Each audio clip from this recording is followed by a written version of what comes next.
What is your American dream? My American dream is that we just stop talking about walls. A society without walls. That's my American dream. I pray for, everyone to be happy and be at peace. People come to this country for the same reasons. They try to get away from what's going on at home, and we should embrace each other. Got two things. I hope that Spanish is prosperous for our son Dion, who's 8 years old now, and we hope that he will be taking over our company in the future. My American dream is I have to successful my every single thing because I have a one daughter and my wife. So that's I want my good hard work and give it to them. My American dream is one day I have my home pancake all over the place. I'm living it. The fact that I'm able to open up my own food truck and be able to represent my culture and be able to expose it and just kind of create unity representing Ethiopians and Eritreans. Everyone has a right to the American dream.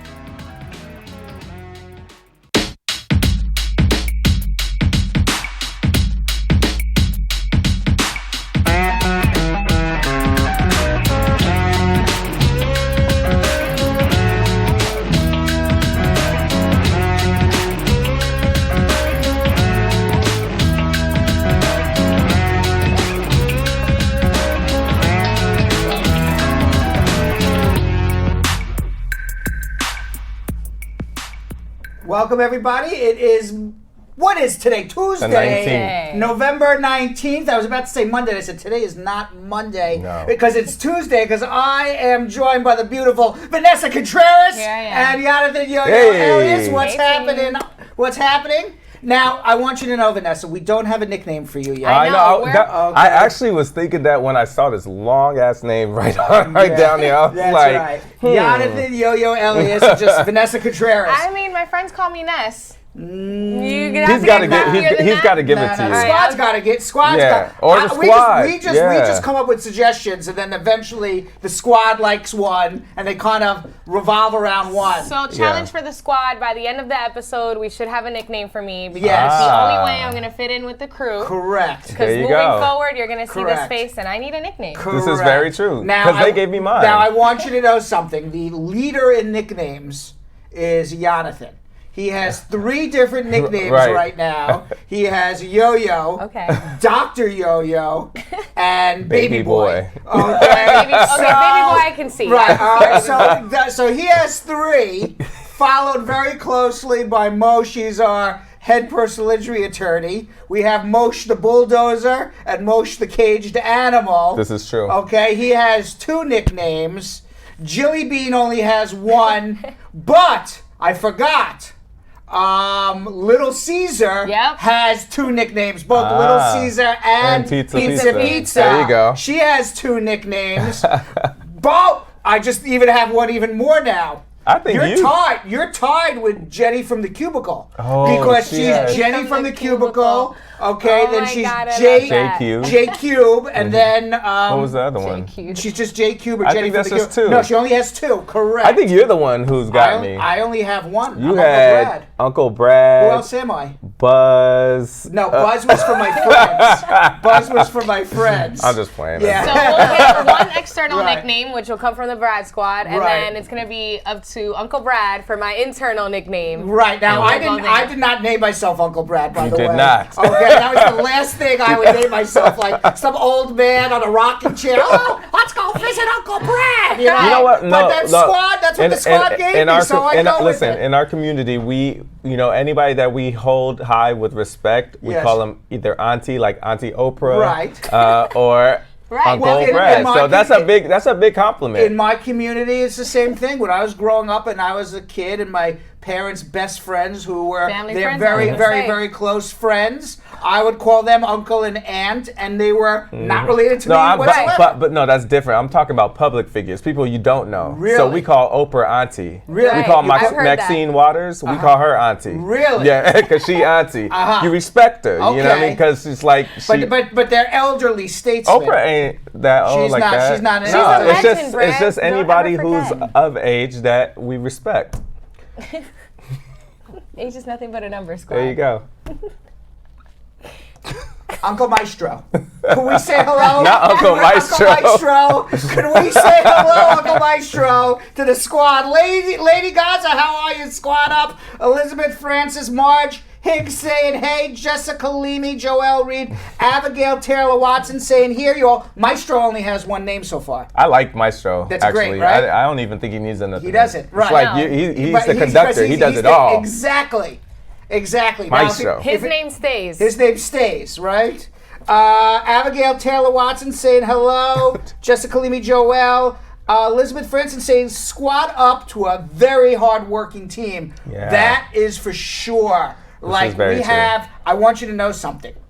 I walked into our social media room today, okay? And in our social media room, we have spots for about 10 people. We had 10 people there. We're in the process of reconfiguring our people. Right. The only person in the social media room was J Cube today. Oh. Okay. Okay, because Pizza's outside by Jilly Bean. Right. Okay. Aww. So I walk in, and J Cube is in this huge room. So I walk in all happy. I said, "Hey, social media team, hi Jenny, how are you?" So that's that. I mean, we have a team of 3 who's full time now putting this thing on. Anna K. Moxham, how are you? Ma Dukes, and they do a great job. Latoya, his forever Pitterson. I wish I had that his forever. You want a his forever? No, I want a her forever. but on the opposite. Princess Colette, how are you? Rita, do you have a his forever? We don't know enough about Vanessa Little by Contreras. little. I can't let it all out on the second. This is only my second show. Yes. Easy, Uncle Brad. Okay. You have a his forever. I'll let loose. Is his watching right now? Okay. Or how about this? Do you I have a hope his so. at the moment? Yeah. You have a his at the For moment. sure. You have a for sure his at the moment. See that? Back to the hello. Sean Love, how are you? I'm just finding out, Inquiring minds want to know. I guess I'm going to have to stick around to get it out of me. Inquiring minds want to know. Elizabeth Francis, that's from the National Enquirer for those who don't know. Monica Stone, squad up to everybody. Bar K. Pobby saying squad up. Now, Sonia Daly. By the way, Vanessa, have you noticed that a lot of the people that I am saying hello to are the same exact people I said hello to on the last show you were on? Yeah. I don't know if you are aware of the fact that the Brad Squad watches every day and everybody says hello. Because I don't want you to come back and say, wait a second, I think I've heard those names before. Right. It is true, because you hear those names every day, because we say hello to the entire Brad Squad every day who watches our show. And they're loyal. They are loyal. Jessica Leamy, we say hello to her every day. Ja Love, the queen of double fisting. She is on Facebook and YouTube at the same exact time, always. Perlene Squire, Marjorie Thompson, Barbara Bedward, say me later. I can't even read Patwa. Can you read Patwa? I me cannot. later arwa. I'm going to have to learn a Me few later different arwa. languages. Me later arwa. Well, I'm not sure what that means. I don't know if that's just short internet language or Patwa. Slang. Or some combination of the two. Sophia Gray's watching. Dion Watson. Sher Webley saying squad up, Brad, yo-yo. And giving a big up to Vanessa. Hey. They have a lot. They have a lot of nicknames though. I see on Facebook. What are the nicknames? They so got far? like. I haven't even gotten to YouTube yet. Yeah, no, I was just on Facebook. I got Lady Ness, Lady Ness. or Lady Nessa. We got Nessa. Nessa. That's too close to pizza. That is too close. What is Jolito or Jolito? Do you like chocolate milk? You could be Nestle Quick. Like Nestle. I do. Yeah. Well, how'd you get that? That was quick. Uncle Brad's on his toes. Yeah, you can be Nestle Quick. You like Nestle. chocolate milk. Wow, that's. I think I like that. I don't know if I like that. I was just It was just on my brain, and I just had to let it out. Yeah, because I was drinking chocolate milk the other day. I'm serious. We had somebody stay over my apartment, and they brought their child, so I had to run out to the deli and get chocolate milk because I was told that this kid loves chocolate milk. And of course, I buy this whole thing of chocolate. Classic. And I buy this whole thing of chocolate milk, and it sits in the refrigerator for 3 days. The kid never touches it. So kid leaves after 3 days. I'm stuck with the whole thing of chocolate milk. Well, I like chocolate milk. Bring it. And it's expiring in 2 days. Oh, so never mind. I said, Uncle Brad don't buy chocolate milk and not drink it if it's expiring in 2 days. Right. So every time I walk by the refrigerator, I'm like, oh, I only have a day and a half left for this chocolate milk. I better start drinking it. So that's what's on my mind. I like ladiness. You like ladiness? I've never of all my life. It sounds like Lady Marmalade a little bit. No? I've been Vanessa for such a long time. No one's come up with that Nestle quick. I like that. That is quick. Yeah. Nessa. And quick on the toes. Nessa's too close to pizza. Yeah. Yeah. Lisa Bling Rose saying squad up. Jessica Leamy, Deanna, Anna K, Nini, Dia, Na, Marjorie, Kennedy, Sophia, Elise, and Abeth. By the way, not only is the Brad Squad friends with us, they're friends with each other. Right. Okay. You said Nini God Pickney? Yeah, don't leave her out, Brad. Because she said, don't leave me out, Uncle Brad. Who? On Facebook. Nini God Pickney. I said Nini. I said hello to Nini. Okay. I think I said Chris Lowe saying hello. And Sweet X Theorist. Who else is we have here? I can go on and on and on. Right. I guess Charmaine Thompson Marshall saying hello, Brad Squad. Let's go to YouTube. Yeah, we have a good gang Let's lining see what's up so going far. on YouTube right now. Max Santos. By the way, Max. Tell me about Max. I don't know a lot about Max, but I do know that he's always first to say hello. Oh, He is always like one of the top 3-4 people in the top of the comments. As soon as we go, That's awesome. I'm going to tell you something. Max must subscribe because he must get that ding. Right, that good ding He gets that good notification. ding, right? He gets that good ding. Yeah. Ja Love, back it up, Ricky. These cameras are going crazy BK, right now. What? These cameras are going crazy. It's okay. Let them go crazy.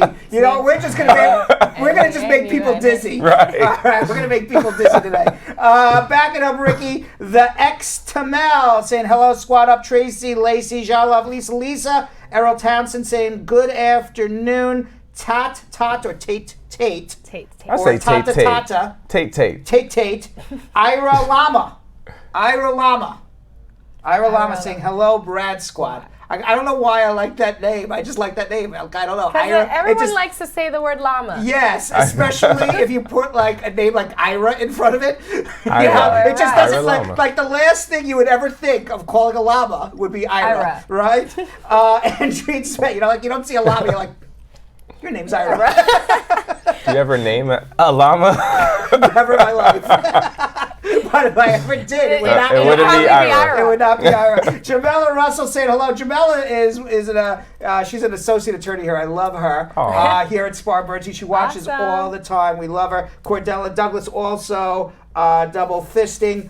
Funny Kid Video Jose saying squad up. He probably has some funny videos we should check out if he's already calling himself that. Annette Allen saying hello. And Gabarina Henry with just a T. Don't know what that means. All right. Vanessa Contreras. Yonathan Yo-Yo Elias. Vanessa, this is your starring moment. This is it. When you convince people to share our show while I stretch and get ready for our Schmoozing with Brad. Go time. Let's see if you can do it. Well, I'm going to start off. Wait. I'm going to start off. Wait. Let's start off properly. All right. We don't Right. want to throw Vanessa off. Maestro, our music, please. Do it. Let's see if Maestro can get it. Maestro, it goes to Vanessa. I'm going to start. It goes to Yonathan. We got the music. Now we got There we go. co-hosts. All right, guys. First thing I need you guys to do, this is for Facebook and on YouTube. This is a joint thing.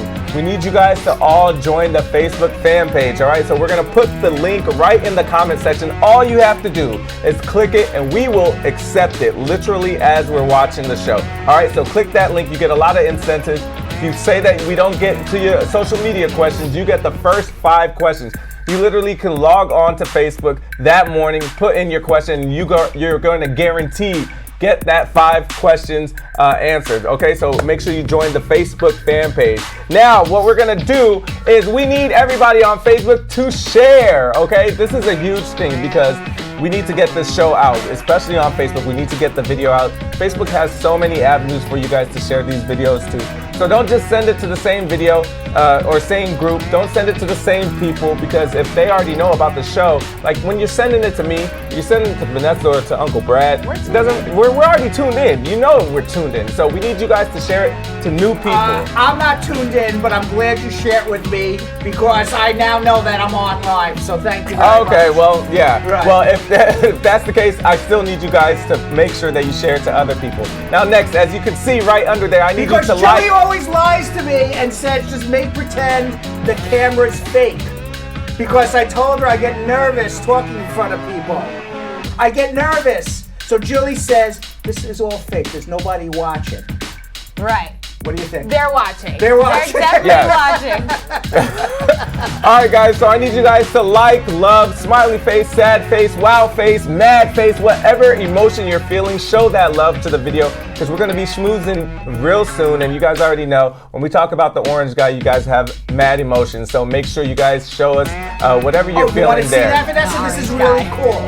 All right. What are we doing? All right. As soon as you say how much we hate the orange guy, the pumpkin in the White House, and we say pumpkin White House like a whole bunch of times, Right, all like of a sudden pumpkin you White just start House. getting angry emojis going across Facebook.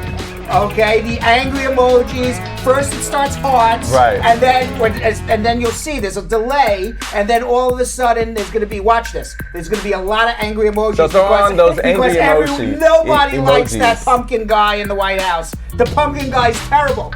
He's rotten pumpkin to the core. All right, go back, Yonathan. I'm sorry to interrupt you. Yes. That's just how angry the orange man makes it. Look at the angry pumpkins going across. All right, last, what we need you guys to do on Facebook is make sure you comment. So I love the interaction. I love that you guys talk to each other, you talk to us.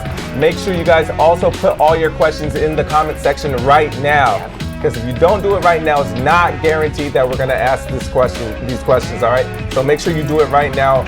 Interact with each other, interact with us. And what are we going to be doing on YouTube? And Vanessa? if you're watching on YouTube, first thing you gotta do is subscribe. Make sure that you press that red button and you subscribe, so every day that we go live, you receive a notification that we are on. You do not want to miss this. Make sure you share, you comment while we're live, and let everyone know that we're on right now. Let them know. You know how much great information you get watching our show.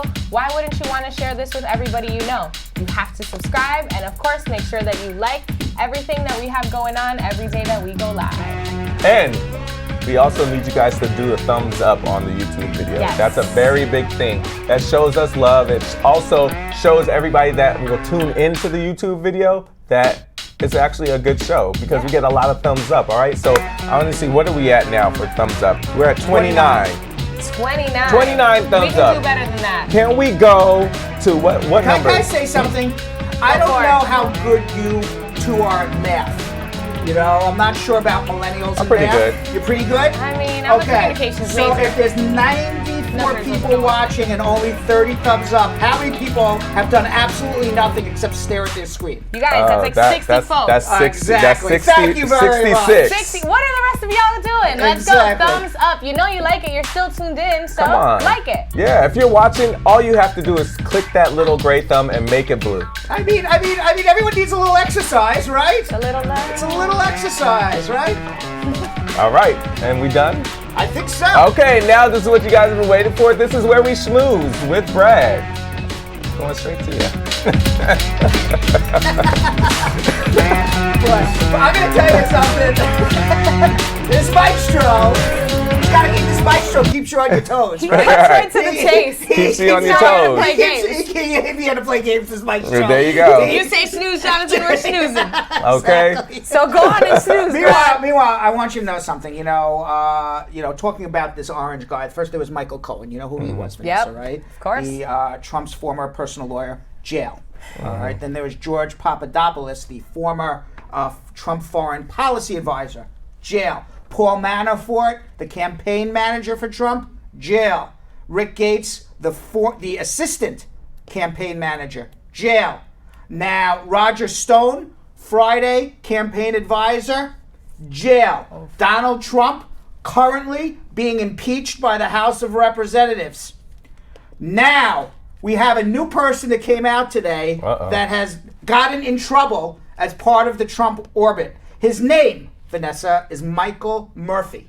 Now you may be wondering, who is this man that we see here, Michael Murphy? Because we have not seen him much on CNN. Right. Nope. He is the University of Florida's student body president, and he is facing calls of impeachment as president of the student body after paying Donald Trump Jr. $50,000 in student tuition fees to speak on campus. 5 student government senators allege that this president, Michael Murphy, abused his power when he brought Trump Jr. to campus for a speaking engagement and used tuition funds to pay for it. They claim that this was a public and political speech and not a nonpartisan speech. And now for only the second time in the school's 115-year history, and only for the 4th time in the United States of America, and only for the first time ever, has a president of the United States and a president of the student body of the University of Florida been impeached in the same exact week. Over the same exact Literally things. Anybody that has anything to do with Trump. It's amazing. You can't even run. Be a student. There was no hope for that squad. You can't even run for school student body president anymore without falling into this Donald Trump thing. Right? So now this whole entire scandal in Gainesville, it's taken up the whole town. Okay, the whole scandal features newly uncovered evidence by email. We can't make this stuff up. This is how they discovered this. Seen by many as a smoking gun, much now like the famous July 25th call between President Trump and President Zelensky of Ukraine. By the way, President Zelensky has become so famous around the world, nobody knew who he was before this July 25th call. Everybody knows who President Zelensky is now. Meanwhile, while the impeachment is going on in Washington, the biggest news out of the impeachment is a new scandal that happened on, where did this happen on? It happened on Hardball with MSNBC. They're calling this, Yonathan, hashtag Fartgate. It's the biggest scandal, going on right now with impeachment. It's trending, #1 trending hashtag. And what happened is that Congressman Eric Swalwell, who is a congressman on the panel, on the impeachment panel, questioning witnesses, he was on Hardball with, what's his guy's name? Chris Matthews. And during the interview between Chris Matthews and Eric Swalwell, who is a well-respected congressman, somebody let out a huge fart. We have the video. Let's see. Taxpayer dollars to ask the Ukrainians to help them cheat an election. And the complaint that I've heard from Republicans... Are you kidding me? But did you see how he paused for a second? Can we see it again? Yes. He paused. Play back. 1 second. To ask the Ukrainians to help them cheat an election. Yes. And the complaint You that want I've to heard know why? You want to know why take he a paused? You can't. It's really hard to fart and talk at the same time. I don't. Yeah, because you gotta push. You gotta push. I don't think you can do both. It's very, very hard. Oh, so no. now, put that to the test so right now the clip is circulating around the Not internet. It is the biggest clip going around. Hashtag Fartgate. Now, Eric Swalwell, he has denied that he was the farter. Of course he did. He says it was not him.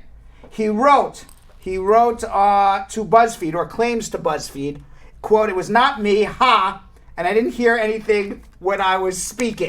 Yeah, of course you didn't hear anything while you were speaking because you were too busy. You were caught up in your thoughts. Farting. Now, he says, "I definitely didn't hear anything, although it was very funny." Now, MSNBC and Hardball, they didn't respond very quickly. Of course. But now their response is that nobody farted on live television. What happened was that somebody was moving a mug across the table. Yonathan Yo-Yo Elias. Let's do it. Let's do it. I already know. All right, let's do it. Let's move the mug. Let's see. All right, get on Yonathan. Let's see if that sounds like a fart. We don't know. We have never tested this out. Are we ready? Maestro, Right, Maestro, can you go on Yonathan, please? Maestro, we are doing a scientific test. Let's try it out. Ready? Ready, go. And let's play the video again.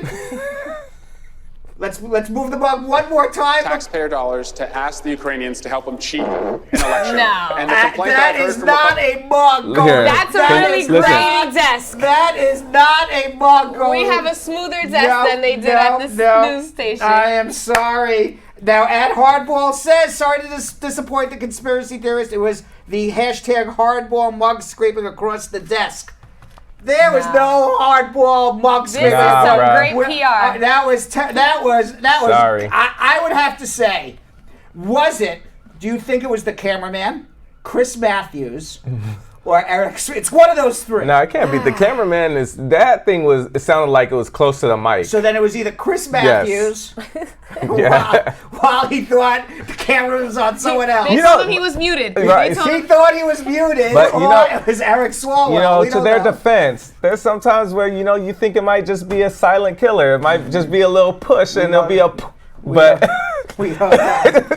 I'm sure he was Well, surprised we had to start with something at least somewhat funny today because it's always Trump. Right. But we do have to give everybody what's going on, the highlights of today's impeachment proceedings. I did not get an opportunity to watch any of it. I read up some of it while I was scoffing down my lunch, and I read up a little more before the show came on today. It started this morning. Lieutenant Colonel Alexander Vindman, the National Security Council's top Ukraine expert, and Jennifer Williams, an aide to Vice President Pence, testified in the morning. Vindman and Williams both used their opening statements to say that they found the July call between President Zelensky and President Trump to be improper and unusual. Those were the words that were used, but they stopped short of saying it was a bribery. Why? Because it's not their position to say whether it was a bribery or not, whether it was a quid pro quo. Test for you, Vanessa. What does quid pro quo mean? I'm supposed to definitely know what that means. Yonathan knows what it means. What does it mean? I'm not It familiar. means to School. bribe. Close. Bribery. But it is Latin for something for something. Oh yeah. It is Latin for something. But essentially it's bribery. It's bribery, exactly. You give me some, I give you some. Now, both Vindman and Williams testified that they are not aware of any evidence suggesting misconduct by Joe Biden in the Ukraine. Okay, that is all that President Trump seemed to want to find out. He wanted President Zelensky to do him, quote, a favor and come out publicly and say that they will be investigating, the Ukraine government will be investigating Joe Biden, who Donald Trump thought was going to be the presidential candidate for the Democratic Party, and do what he did to Hillary Clinton, lock him up, lock her up. Yep. It was going to play the same playbook. He needed the Ukrainians to come out and say Biden did something wrong and enriched his pocket and enriched the pocket of his son. Now, Hunter Biden, from all accounts, was on the board of this company in Ukraine, and by all accounts has absolutely no qualifications to be on the board, but there is no evidence to say that he did anything wrong. Isn't that the? It's called getting your son a job. I mean, didn't Trump do that to his whole family? It's called getting your son a job. But maybe it's unethical. Perhaps, I don't know. Okay, maybe it should be illegal, but it's not. But it's not. Okay, right. and there is nobody in the government, past or present, other than Rudy Giuliani, that's saying that Biden or Hunter Biden did anything wrong. Now, this afternoon, former U.S. Special Envoy to the Ukraine, Kurt Volker, and former National Security Council Russia advisor Tim Morrison testified. Now, Volker was originally supposed to be a witness for the Republicans. He was supposed to come out and say there was no quid pro quo, and of course, it's perfectly okay to investigate Biden. He came out today and changed his testimony, and what he said was, Biden is a good man. He is an honorable man. Wow. He does not believe that Biden did anything wrong. Now he's thinking about it, and nobody should ever have been investigating Biden. And this is what he said in his testimony. Tim Morrison, who was the boss of Colonel Vindman, who heard the conversation between Zelensky and Trump. Trump had tweeted earlier that Morrison said that Vindman really doesn't have good judgment, and the Republicans were putting out statements that Vindman was offered the defense chief for Ukraine, and he's really a double agent. Vindman laughed that off during the testimony. Morrison came out and said he only has full respect for Vindman and what Vindman said, and he's an honorable person who gave his blood because he honorably served in the Iraq War, was injured in the Iraq War, and gave his own blood for the United States of America. And for anyone to question whether or not he is a patriot or where his allegiance goes to is surely mistaken. Now, Kurt Volker testified also that said that he was not aware. We're going to hear from Sondland tomorrow. Now, Sondland seems like he's like the stooge in all of this. He looks like he was set up to be the fall guy. This guy right here. Wait, not me. No. That guy. That guy. Well, he kind of has the same bald face as me. Wait a second. Go, what? Oh, we look alike. No! So any event, y'all definitely do not look alike. I look like him for a second. So Sondland is the stooge because he was the largest donor, to President Trump's inauguration. And that's how President Trump got to know Sondland, because he wrote a big check. He's a hotelier. Is that what they call him? Somebody who owns a hotel out from Seattle, Washington. And he doesn't seem like the brightest guy in the world, but he was bright enough to open up a hotel and do well and write a check. But he doesn't seem like the brightest guy in the world to me. But what do I know?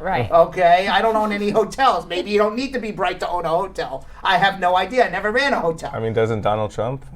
Yeah, he has hotels and he's not very bright. There you go. A lot of property, a lot of real estate, actually. So, any event, he seems to be setting up to be the stooge in all of this, because now Donald Trump is saying, I don't even know the guy. I barely met him. I've never talked to him in my entire life. It seems to come out of his mouth all the time. And it was... It's convenient now. And it was reported. Now, the Democrats have kind of set up Sondland in a way, because we have a guy by the name of Tim Holmes who's going to testify on Thursday. Now, Tim Holmes was part of the State Department, a Ukraine special intelligence at the State Department in the Ukraine, in Kyiv. Or as we like to call it, Chicken Kiev. Okay? We like to call it here on Bradshaw Live, Chicken Kiev. Everybody else, all of a sudden, it's very weird that all of a sudden I grew up for 50 years saying Kiev, Ukraine. Not that I ever had a lot of discussions about Kiev, Ukraine, but if anyone asks me, what is the capital of Ukraine? It's Kiev. But in the last few days, everybody's been saying Kyiv. It's definitely Kyiv. It's definitely Kyiv. Tomato. And Jill brought that to my attention. And I said to her, well, you know what? I've been saying Paris for 51 years, and now I'm going to say Paris. Okay. So anyway, going back to Mr. Sondland, Democrats have kind of boxed him in a corner. And how he's been boxed in a corner is this. Because he originally testified there was no quid pro quo. There was no bribery. Then he changed his testimony to say there was. And we had this guy, Tim Holmes, who was sitting next to Sondland, who seems to be a little bit of a buffoon, who talked to Donald Trump on a non-secure line from a restaurant in Kyiv to say, Zelensky loves your ass, and the deal is on, and they're going to start an investigation for Biden, and then they know that once they start this investigation, you'll release the money.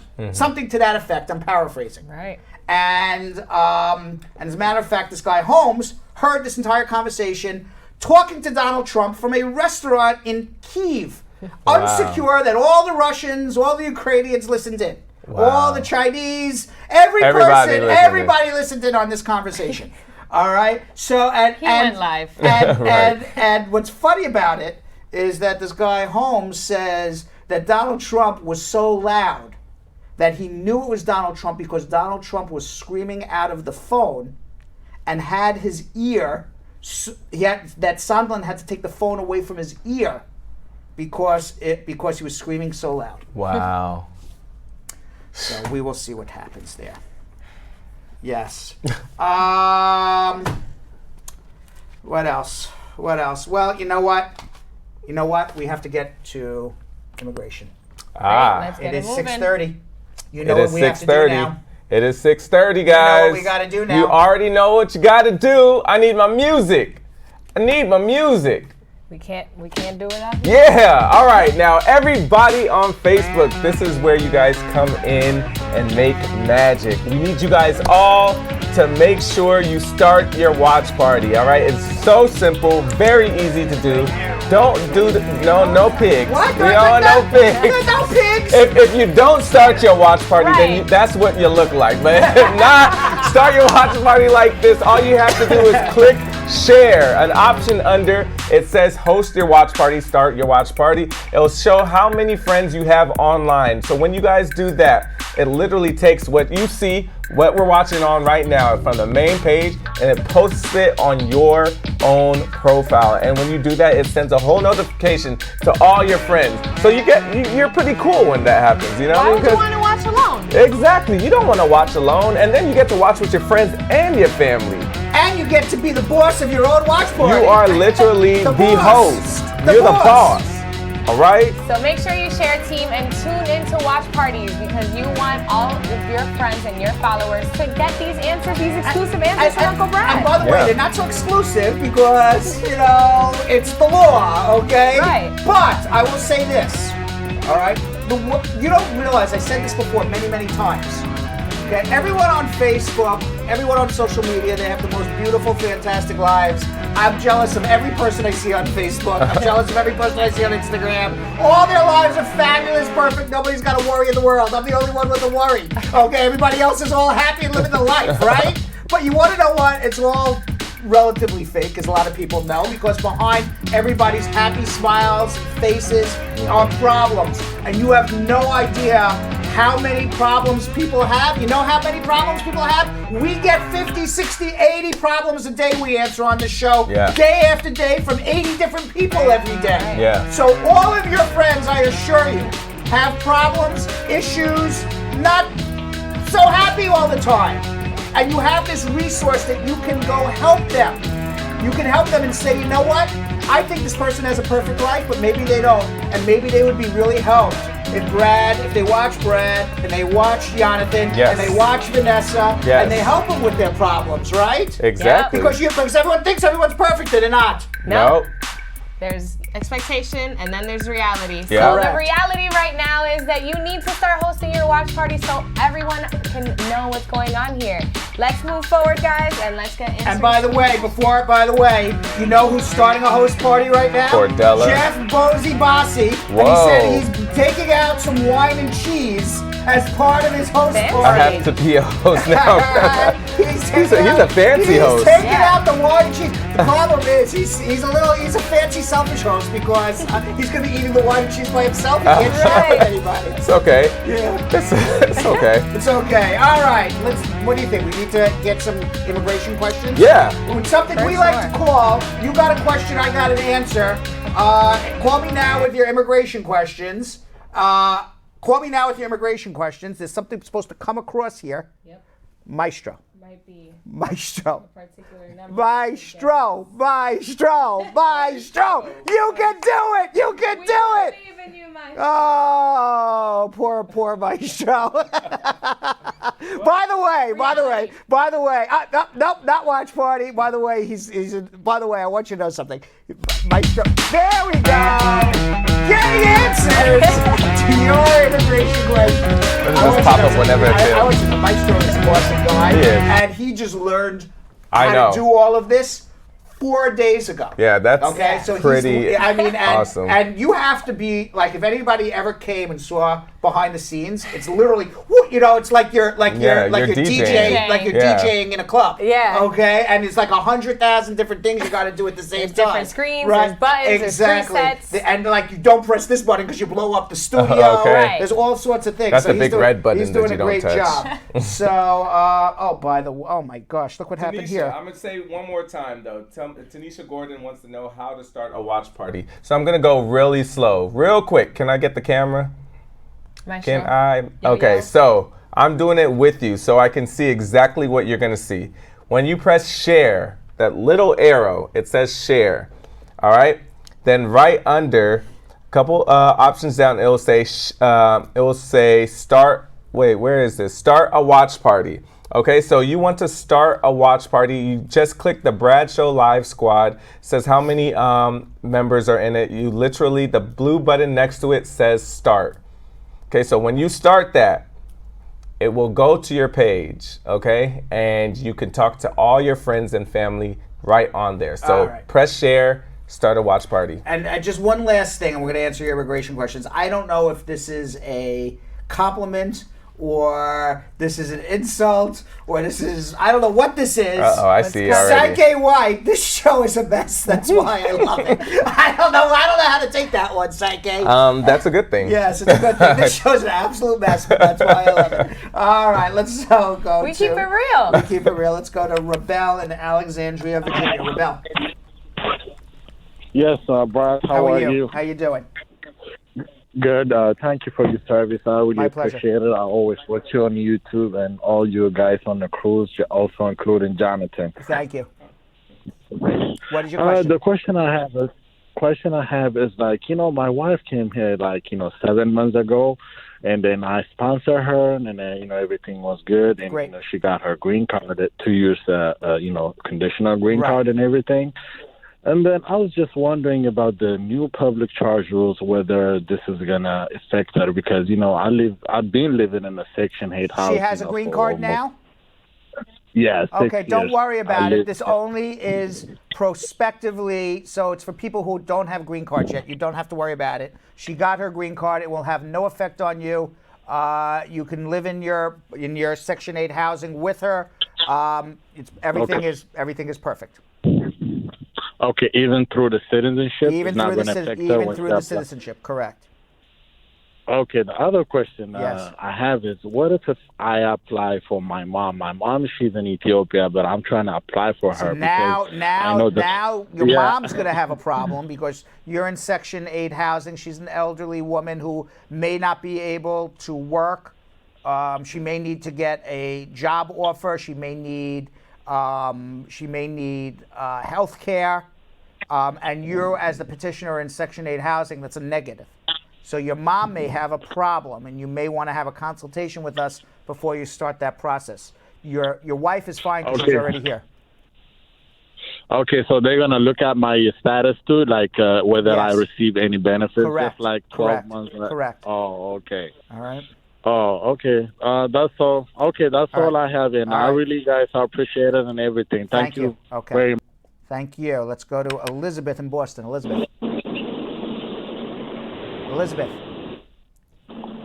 Hello. Hi, Elizabeth. Hi, Brad. How are you? Good. How are you, Brad? I have a question, Brad. My I-130 is approved, but I trying to do just my status I-485, but I have a master hearing March. Why do you have a master hearing? You're in deportation. Why? No, I used to have a deportation order, but my motion 3 is open. Ah, great. Okay. And you reopened your case based on a marriage? Yes, sir. Yes. You have the I-130. Do you have the I-130 approved? Yes, I have 2 kids. Yes. Great. So, what is your question now? Can I do my I-485 adjustment status? Can I send it now? No, you got to wait for the judge to give you permission to do it. Okay. Okay, Brad. Thank you so much. Are you from Ethiopia? Yes, sir. Look at that. 2 Ethiopians in a row, Yonathan. Boy, you're bringing in all your countrymen and countrywomen. All your family. I have so many people, yes. You are the best guy. Thank you so much. Thank you very much. So anything affects me, if it's, my own motion, everything is okay. So my I-130 is approved. So my motion I don't know if granted. everything's okay, but I assume it is based on what you told me. Everything seems okay so far. No, what I'm saying is the I-485, I cannot do right now. You have to wait for the judge to do it. Say you can do it. Correct. Okay. Thank you so much, You're very welcome. All right. Let's go to Chris in Durham, North Carolina. Chris. Hey, good afternoon, Brad. How are you? Thank you for your show. Thank you. Yes. Yes, I have a question. The lady that just called earlier, she kind of asked the same question that I have. And my situation is I'm in removal procedures too. And I have a I-130 approved. And we filed a motion to continue with the adjustment of status. Right. Okay. And we just had a master calendar not too long ago with the judge. And he gave us the new date, which is all the way until 2021. Great. So they want you to get a green card by 2021, and then they'll terminate your proceedings. But my question is, the I-485, right? We have to file it through the judge? No, you file it through immigration.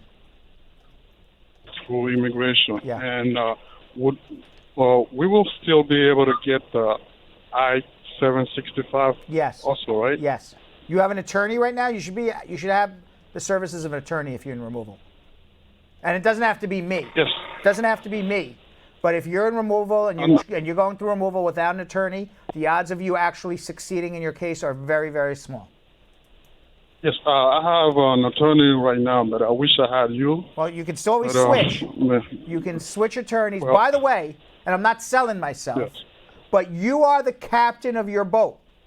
You get to pick who your attorney is. If you're unhappy with attorney A, you could always switch to attorney B. Just because attorney B starts with Brad Bernstein doesn't mean much, but you can go from A to B. I understand, but also the fees that we already paid and then stay with your attorney. I'm not, I'm just telling you, okay? I understand. And I wanted to know, the I-765, is it, can we file the I-765 even if we don't have a joint sponsor yet? You need to file with a joint sponsor if you need a second affidavit of support. You do it all one time. You don't want to get your case denied and then go back to the judge and say, I got a denied I-485, and then guess what? You're getting deported. Judge isn't going to give you time to go do it again a second time. Oh, okay. Do it right. Do it right the first time. Gotcha. All right. Thank you so much, Brad. All right. All right. Let's go to Stacy in Fort Lauderdale. Stacy. Hi, Brad. Hi, how are you? I'm good. How are you? Good. What's going on? I have a question. Go ahead. I have a 2-year green card. I wanted to find out if it's be an issue if I take a job in another state from where I currently live. It's only an issue if your spouse doesn't come with you, and then at the end of the 2 years, you try to go to remove the conditions of your permanent residence, and you can't prove you and your spouse are living together. Okay, so he would have to move with me He then. would move with you, yeah. Okay. Right. All right, thank you. Or you're not getting along, get divorced, and prove it was a real marriage. I mean, but you're not going to be able to remove the conditions on a joint application with you in New York and him in Florida or wherever the two of you are. That's not going to happen. Okay. Understood. All right. All right, thank you. Okay. Let's go to Davis in Greenfield, Massachusetts. Davis. Hello. How are you, Davis? Hi, I'm good. How are you doing, Brad? Good. What's going on? Good, thanks. I really want to tell you that I really love your show. Thank you. And I really love the way you give the advice also. Thank you very much. So, and by the way, Vanessa, I don't know if you also noticed, besides the fact that that I'm just talking to Vanessa because she's new, okay, that we always say hello to the same Brad squad, that everyone who calls loves our show. Nobody calls and says, Brad, you suck. All right? They all love the show. That's all right, 100% true. All right, Davis. You're not going to answer the question. I'm going to answer. If I don't answer your question, I may suck. So now let me answer your question. Okay. What's going on? You're wrong. Yeah. All right. So my question is, I filed my AOS in September, and I got an RFP 2 weeks ago for IR64 asking for my joint sponsors. Right. It's like a more evidence of proof of income. Right. It's just like employer letter, future employment. Right. But my sponsor recently quit the job, and I cannot provide those information. So I just want to know if I can have a different sponsor who is actually a strong qualifier. Yes, for you can submit a new affidavit of support from a second sponsor and say to please disqualify my first joint sponsor. I'm going to go with this joint sponsor instead.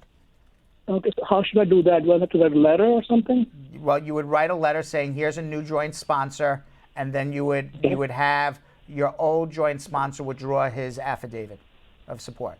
So you would have the old, not the old person, but the person who filed the first joint application, write a letter, please withdraw my affidavit of support. I lost my job. And then at the same moment when you respond, here's a new affidavit of support with a new joint sponsor. Okay, so same with the same RFE, I send everything together. Yes. Okay. And do I need to proof of my current income into my? So like my petitioner, she doesn't make enough money. So should I still put her I-84 again with a new form or not? No, you don't need to. You already submitted an I-864 with your petitioner, and I assume the RFE is not asking for any additional information about that. Yes, it's not. Okay. Okay. And also, just last question, I'm sorry. If I chose to go for my current joint sponsor, if she doesn't quit her job, do I need to fill up her form again with all the documents? Well, your joint sponsor would have to submit 3 years tax returns, a job letter, and a bank letter. Oh, okay. All right. All right.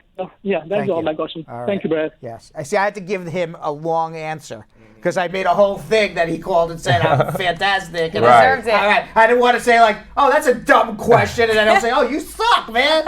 So he's just showed you guys how to get the best answers is to butter Brad up. Butter the bread, right? butter the bread. Butter the bread. Or butter the bread. That's a good one. Butter the bread. I like that one. All right. Mary in Chicago, what's going on? Hi, I have a situation. By the way, I love your show. Mary, I'll give you. I have a 15-minute answer for you now, Mary. No, you're an inspiration to a lot of people. Thank you very much. I appreciate it. You really are. Thank but you. My situation, I'm a American citizen. I'm married to a Nigerian. He's not here yet because we ran across a problem. I thought I was divorced here. My husband said he filed for a divorce. I apologize. And I wasn't divorced. Now I am. I filed for a divorce. Right. So how do I do this now? Because I married him there in Nigeria, and I was still married here. I got a divorce here now. So now you were not free to marry him when you married him, and you didn't realize that. So now correct. you But got I thought I divorced. was. Right. Now you got divorced. That marriage to your husband in where you said Nigeria? I was coughing. In Nigeria. My marriage to my husband in the United States was still active. I understand that, but but you married a man in Nigeria, correct? Correct. Okay. In Nigeria, right. when I was so there. that marriage is void under the law because you can't be married to two men at the same time.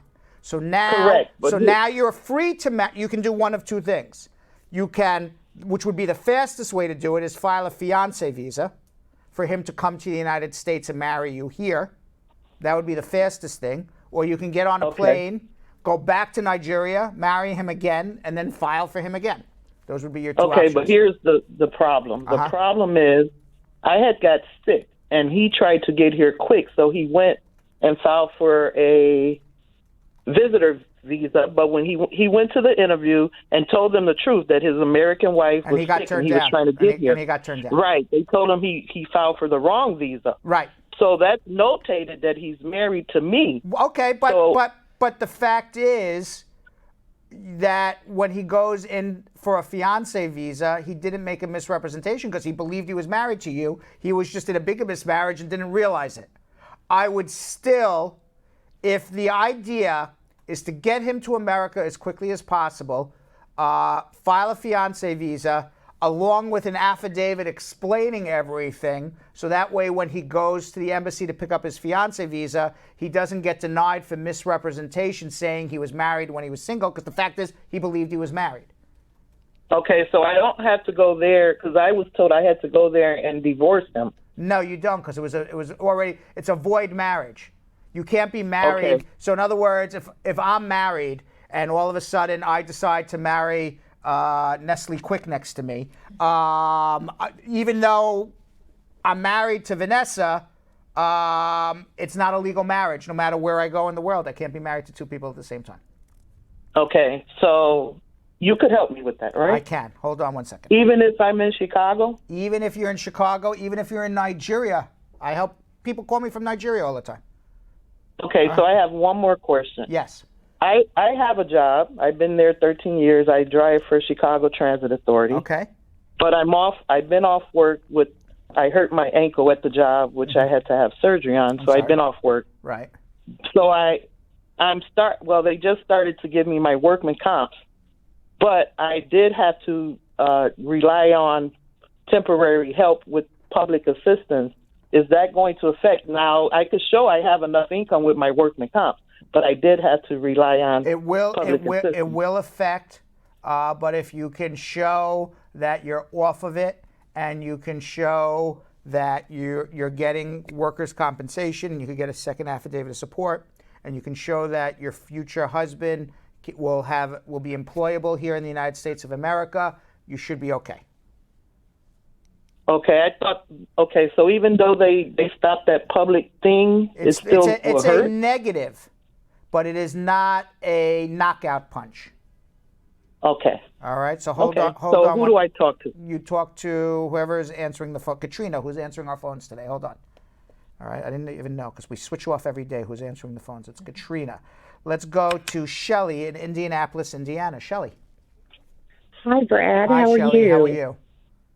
I'm doing well. I love your show. Thank you. You're a very strong-willed man, and I love that, and you're very handsome. Oh, yeah, I'm going to tell you something. The compliments are getting better. So that's literally what it's going to have to be. The compliments just have to get better and better and better. I'm going to be speaking to Nick from Trinidad next. I wonder what he's going to possibly think. All right. What can I? Thank you very much. And Yonathan's handsome as well. Oh, thank you, Shelly. Thank you.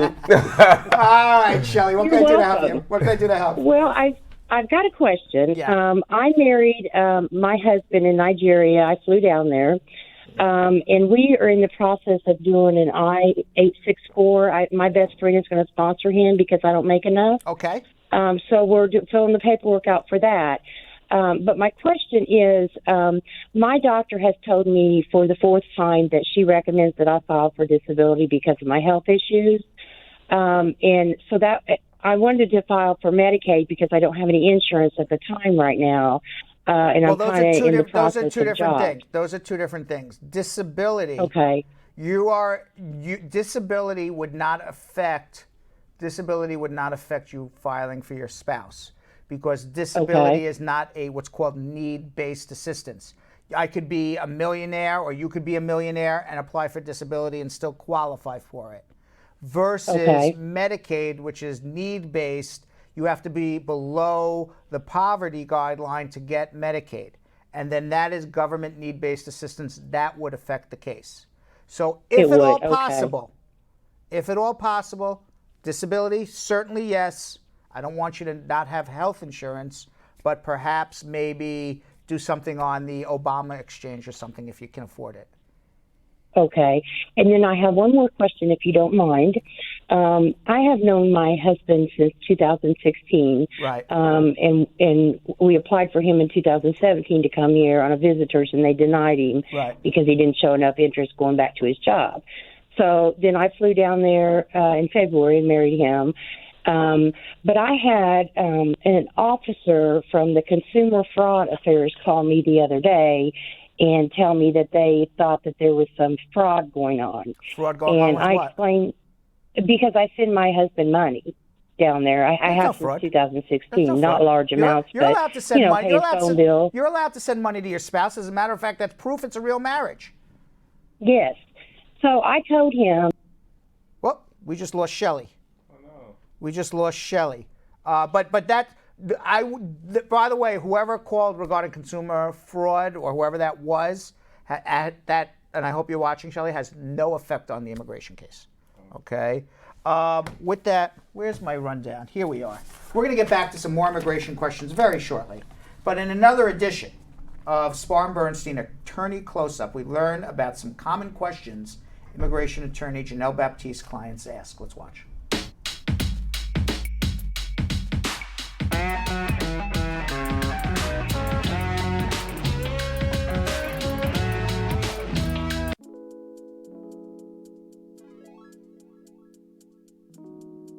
So one of the most common questions I receive from a client is whether or not they qualify to obtain a work permit. A work permit is usually given to a person if they have an application for a green card that's already pending. It's very important that people understand that it's not only about getting a work permit, but making sure that you actually qualify for the basis of getting a green card on which the issue of that work permit is based. Many times people have come to us during consultations who have gone to somebody, whether it's an attorney or a notario, who has helped them obtain a work permit, but actually placed them in a worse position than they were previously by having them apply for a green card through means by which they were not actually entitled to the green card. So it's really important that when you're thinking of getting a work permit, you come have a consultation with us and we'll let you know what your options are. Prior successful results do not guarantee a similar outcome in the future. All right, guys. So this is the second part of Maestro. We already did it. This is the second part of where you guys were. For Maestro.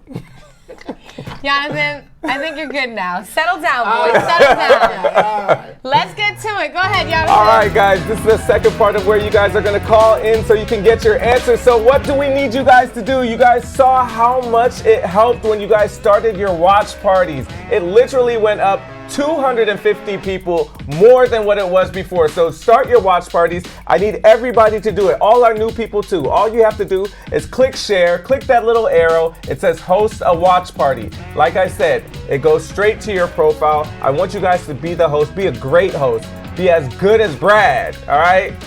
Maybe even better if you can. Better than Brad. Learning with every call, the more we butter up Brad, the longer your answer goes. You want to make sure you share that with all your friends. Exactly. So start your watch parties right now and let's butter up Brad because he's giving us so much information. Brad's got no ego. Right, Brad's got no ego whatsoever. None. All right, let's go to Nick in Trinidad. Nick, hello. How are you? Good, how are you? Good, what's going on? I'm a deportee. I've been deported in 2016. I'm back in Trinidad. Why were you deported? Why were you deported? The reason is overstay. Just an overstay, nothing else, no criminal record. Well, I do have a little criminal record, domestic violence and DUI. Okay, so that's how immigration caught you, from the domestic violence, right? It's what? They caught you from the domestic violence or the DUI. Because generally they don't catch you just overstay. Yeah, years after everything was out of court and everything, and they just used that, I guess, as an excuse. All right, so how did you come to America? Legally on a visitor's visa, and then you were arrested 2 times, one for a DUI, one for domestic violence. You ultimately got deported. You have family in America? Yeah, I have, one daughter there still, but my other 2 children and my wife are here living with me in Trinidad. Well, okay, so what would you like? We weren't married at the time. We just got married in January of this year. Your wife's a U.S. citizen? Yes. All right, so what we would need to do is look at your immigration records, look at your criminal reports, and make sure that you qualify for waivers to return after a prior deportation. Because not only do you need waivers for deportation, but you need waivers for whatever criminal convictions that you may have. Is it possible? Okay. Absolutely. It's based on hardship to your spouse and children, that they're suffering being with you in Trinidad, that life would be so much more pleasant for them, and it's an unreasonable hardship for them in Trinidad that they need to be back in America with you. So hold on one second. Hold on one second, and we'll see. We're going to need to have a consultation. All right. Let's go to Lisa in Queens, New York. Lisa. Hi. Good night, Lisa. Brad. How are you? I'm good, thank you. What's going on? I just wanted to know, my mother is a green card holder. Yes. And my dad is a citizen. I'm over 21. I wanted to know which one could file for me, or which category is moving faster. Well, Mom, green card holder is moving faster, but you could have both file and see which one comes first. So, I mean, if you're really not sure, do both Mom and Dad. But my guess is over time, the U.S. citizen, in theory, should move faster than the permanent resident. But at this moment, the permanent resident is faster. Okay. Okay, and another question. I get public assistance for my daughter. Would that affect me? No, having public assistance for a minor does not affect you. Okay, thank you so much. You're Have welcome. a good day. Let's go to Patrice in Queens. Patrice. Hello. Hi, Patrice. Hi, I just have a question re my marriage. Yes. So I recently got married. I filed my papers. I have my biometrics appointment next week, but I cannot locate my husband. We were living together in a family house, and we were not getting along. And I don't know where he is. So I just wanted to know if I should let the process flow, or should I file a VAWA for abuse?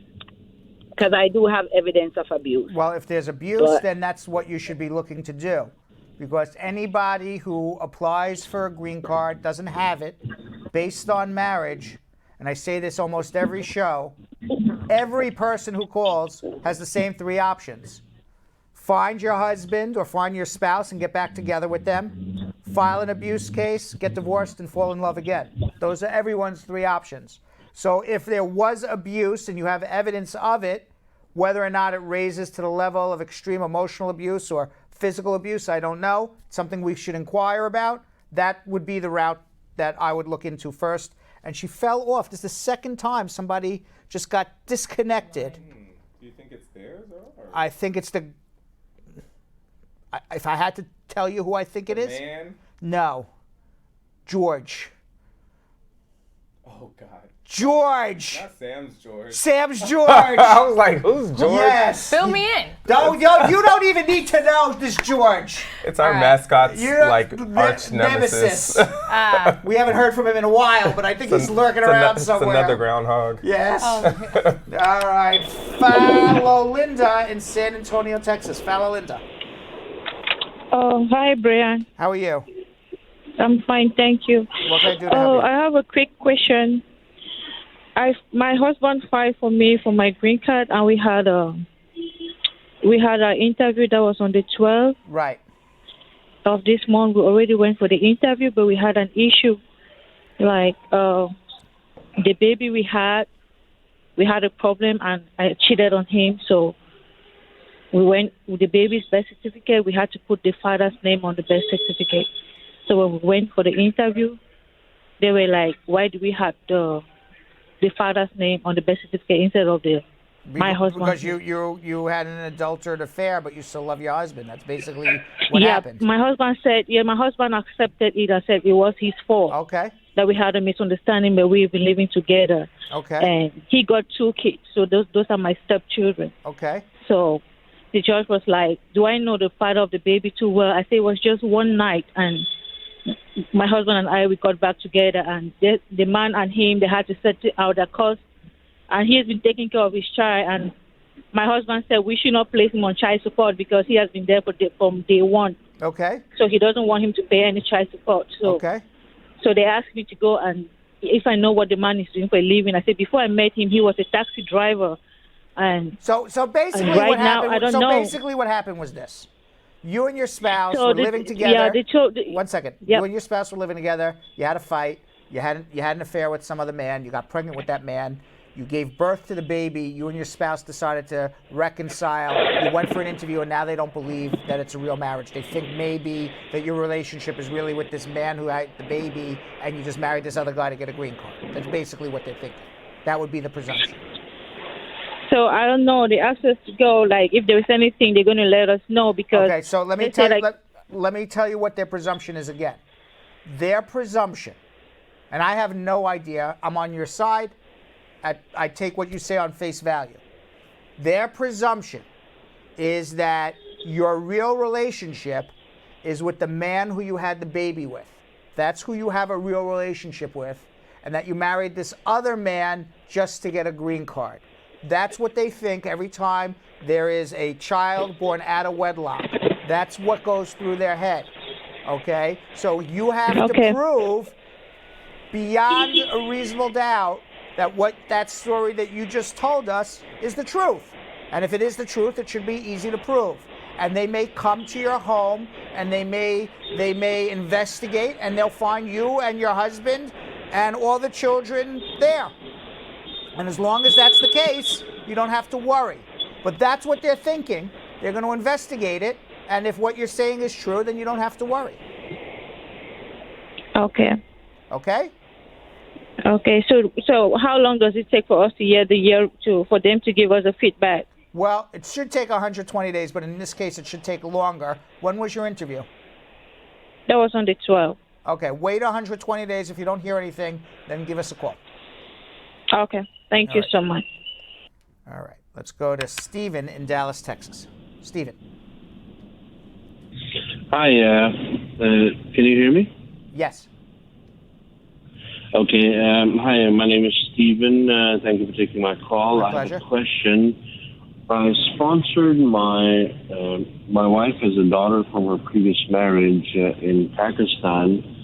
So I sponsored her, and now I have on October 7th they sent me a message saying that I do not meet the minimum income requirement to sponsor the intending immigrant for this case. The consular office will make a decision regarding this requirement at the time of the interview. All right, so they said you don't make enough money. I get it. So you need a second affidavit of support. Yeah, and I don't have anybody. That's a problem. Whoever I have, my friends, they're in the same business as me, driving Uber. Okay. For some reason, Stephen, it's a problem then. There's 365 million people who live in America. You got to find somebody who makes 125% above the poverty level to give you an affidavit of support. I can't help you with that, so there's no way around it. One option is that my wife, she has a master's. When I sponsored her, she's a citizen now, but the moment she came here, we had a baby, so she didn't get a job. She just spent her time with the baby. And so let her get a job and work. There's the option.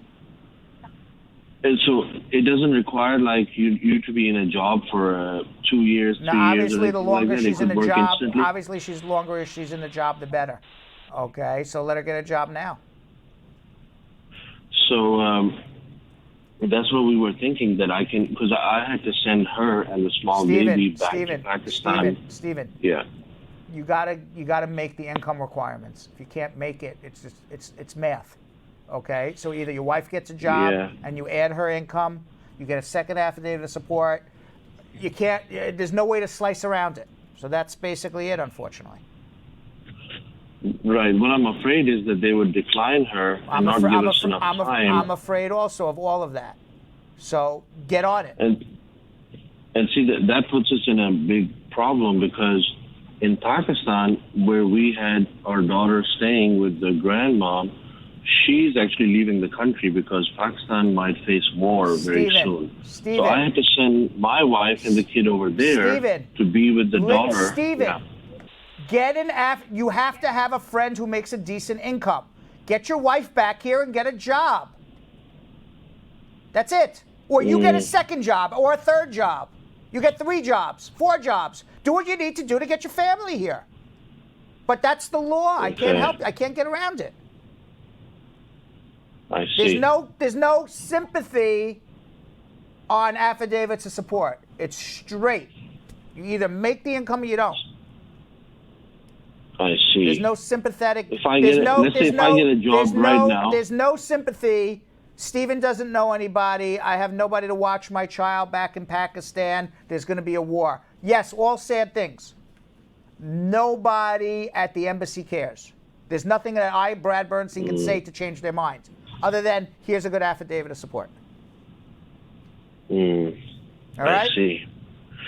Okay. Thank you very much. I really appreciate it. All right. Sorry to be tough on him, but come on. I think he got it after you got that. It. Yes. Whoa. Whoa. George again. Screwing around with my computer. Let's go to Abdul in New York. Abdul. Hi, Brad. How are you? I'm doing well. How about you? What's going on? I'm calling about my situation. I have a pending asylum, That's been like 4 years now. Pending asylum, you said? I just got, a pending asylum case. That's been like 4 years, almost 4 years now. Okay. And I just got married, and I filed the I-130 and I-485. So you got married. You got to withdraw your asylum first, though. You don't have to withdraw your asylum. They're not going to approve the adjustment. I have to remove it. Withdraw it, not remove it. Withdraw it. There's no such thing as Withdraw it, remove but if I withdraw it, so I'm going to be out of status. No, you won't, because you just filed an adjustment. Because I have my fingerprint for this Thursday. Withdraw your asylum. You're in status on your adjustment. Because if you don't withdraw I have a friend who got the same case, and I send it to you. Great. If you don't withdraw your case, you're not getting your green card through the adjustment. I have to withdraw it. Withdraw Once it. I do the fingerprint. Withdraw it. Okay? Okay. And also, I have another question. What is I it? filed before October 15. Don't worry about that, because the adjustments, everything's on hold. It's always the old law. So don't worry about it right now. Oh, okay. All right. Okay. And last question. I thought that was the last question before. Okay, last question now. Okay. It's like someone who has like a hepatitis B, is that can affect? What B? Hepatitis. Yes. Yeah. If you have hepatitis, that can bar you from getting a green card. You need to be cured of that. It's gonna. You need to get treated for it. Oh. All right. But right now, they said that I don't need treatment right now.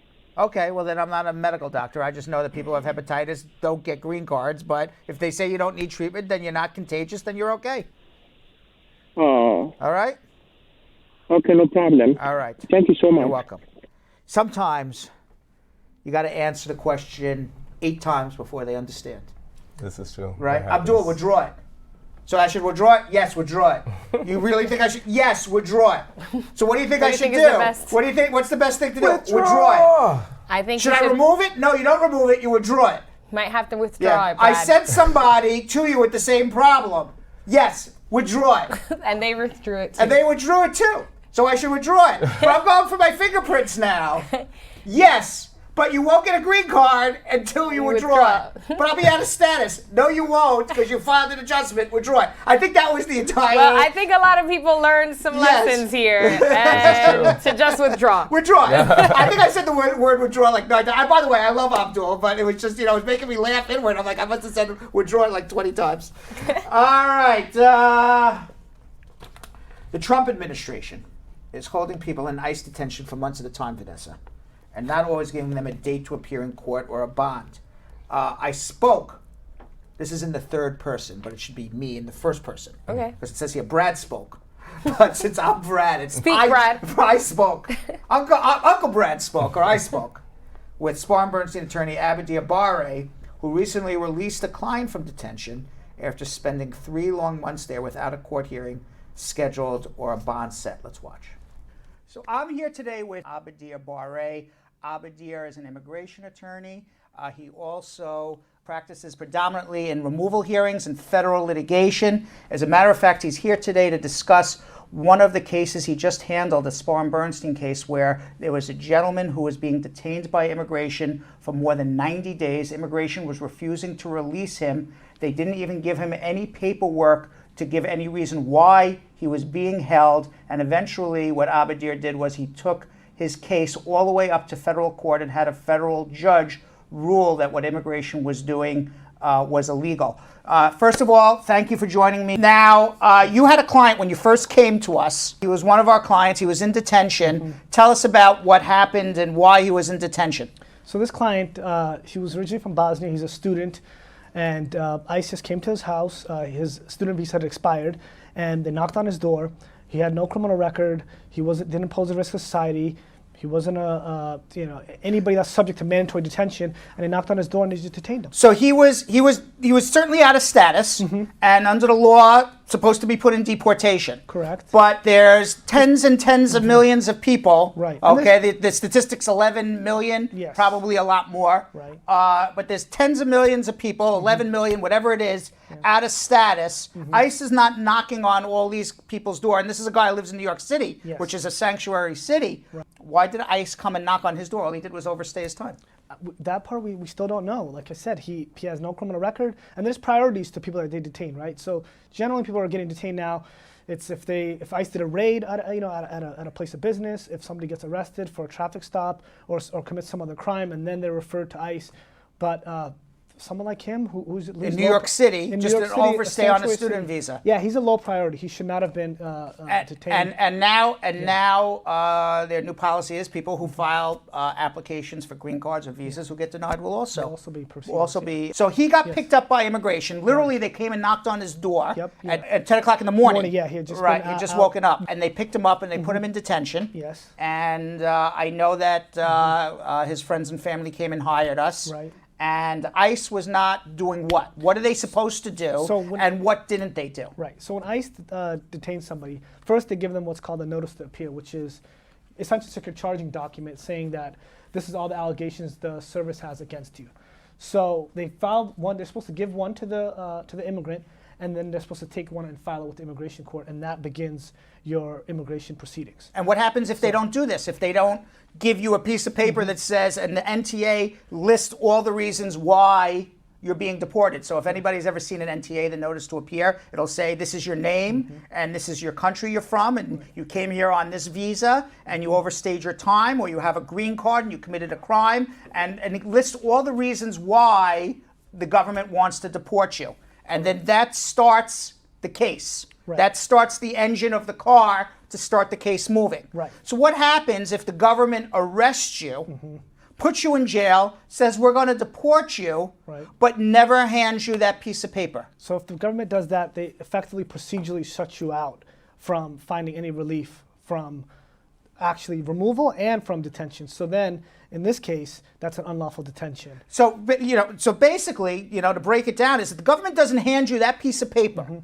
That doesn't start the car, the engine, to start your deportation process, to allow an attorney to go to court and make an argument. So without that piece of paper being handed to you, there's no court date. Correct. There's no court date, and he just sits in jail without ever having an opportunity to go to a judge and plead his case. Yes. And in this particular case, here's a guy who was on a student visa, never committed a crime. Yes, he overstayed.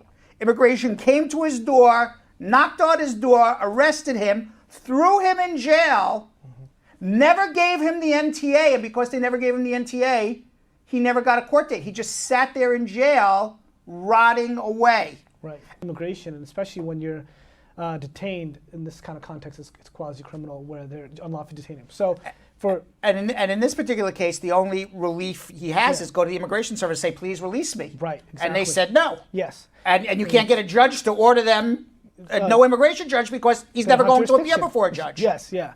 So in this case, the judge, he couldn't go to the court because the court didn't have jurisdiction because it wasn't filed.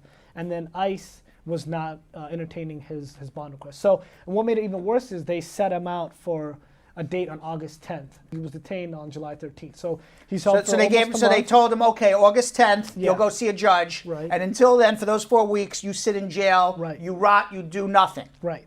Okay. So August 9th comes around, and we called the immigration court to see if if his hearing was going to come up the next day to get our bond request to be filed before the immigration court.